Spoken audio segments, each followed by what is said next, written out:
Subbu and Sree.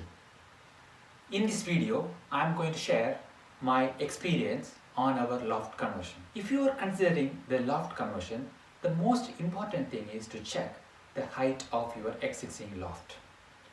It is worth converting the loft only if you have minimum height of 1.8 meter. So, take your measuring tape and measure the height of the loft from the center point of your roof to the floorboard. Now, let me measure my loft.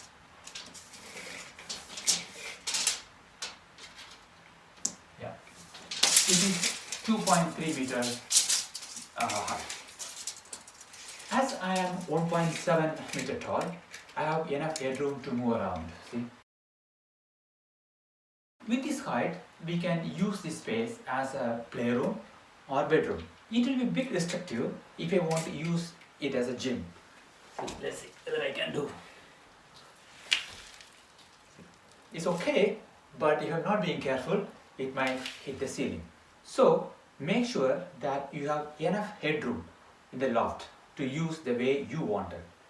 It is better to keep 5 to 10 cm tolerance for the ceiling plasterboard and the floorboard while calculating the net height. If you are happy with your loft height, the next thing to consider is the structural strength of the building. You may consult your structural engineer to evaluate the strength of the building, such as foundation, load-bearing walls and columns. It is because the conversion of your loft may add more weight to the structure depending on the loft usage. We plan to use our loft as a multi-purpose room with a mini bar to relax. But Sree wanted to use this loft space as a quiet meditation room to stay away from my loud music in the family room.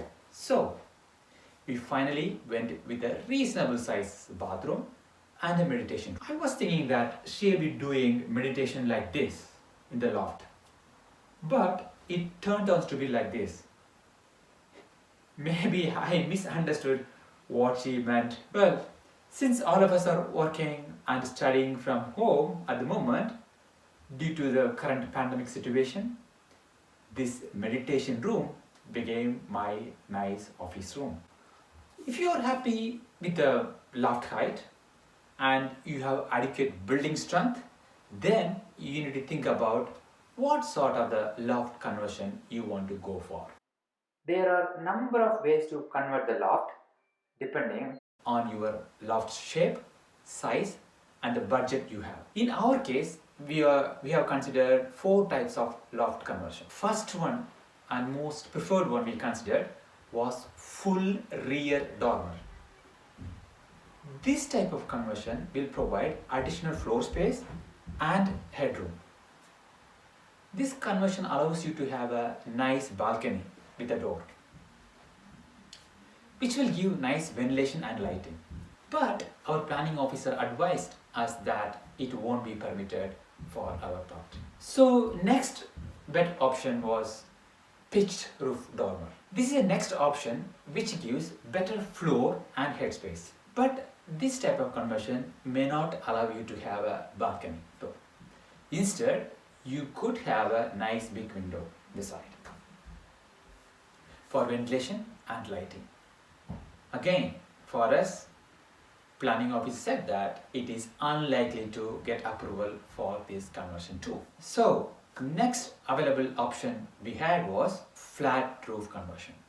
Flat roof in the middle of this conversion gives additional headroom but does not allow you to have a normal window for lighting. Instead, you have to go for roof windows. I hope you can see this roof window. We could have gone for this, but this conversion needs additional beams. We thought that it is not value for money for our need. So we did not go for flat roof conversion. Instead, we went with the 4th option, that is simple loft conversion with roof windows, as you can see here. Our planning officer was happy to approve this conversion. And you know what, actually you may not need planning permission for this simple loft conversion, but better to check with your local planning office. The next thing to consider is the stair position. When you add the stairs to access your loft, you may lose some existing floor space. You also have to position your stairs such a way that you will have enough headroom while landing. Sometimes it happens that when you land, you may hit the ceiling. So position your staircase correctly. The integration of the loft with your existing property matters too. Personally, we like to access the loft from the first floor hallway. However, we have seen properties where they have access through bedroom, but it is your personal choice. I don't want people to access the loft through my bedroom. That's why I want the stairs to go from the hallway. Another thing to consider is the storage space. Most of us generally use loft space as dump yard. Sorry, maybe that's only me. I guess you may use this as a well-organized storage space, whatever may be. We used to keep number of travel suitcases, old books, unwanted toys, boxed Christmas trees, and cardboard boxes came from the mobile phone to 65-inch television. So we need to find a space to keep all of those even after converting the loft. If you don't plan for the storage space, then after converting the loft, these things might occupy your floor space. So plan for the storage space in the loft, mainly in the area where headroom is less than 1 meter. After converting our loft, we nicely organize the things in the loft storage, and it is easily accessible now for everyone, including my 8-year-old daughter. Previously, it was only me to keep anything inside the loft and also anything to take out from the loft. But now everyone can self-serve, so one less job for me. When you convert the loft, you may have to change most of the doors to fire door in order to meet the fire safety regulation. So keep some budget for that. Hope you found our experience on the loft conversion useful to you. Thanks for watching. If you like our video, please press the like button. See you in our next video.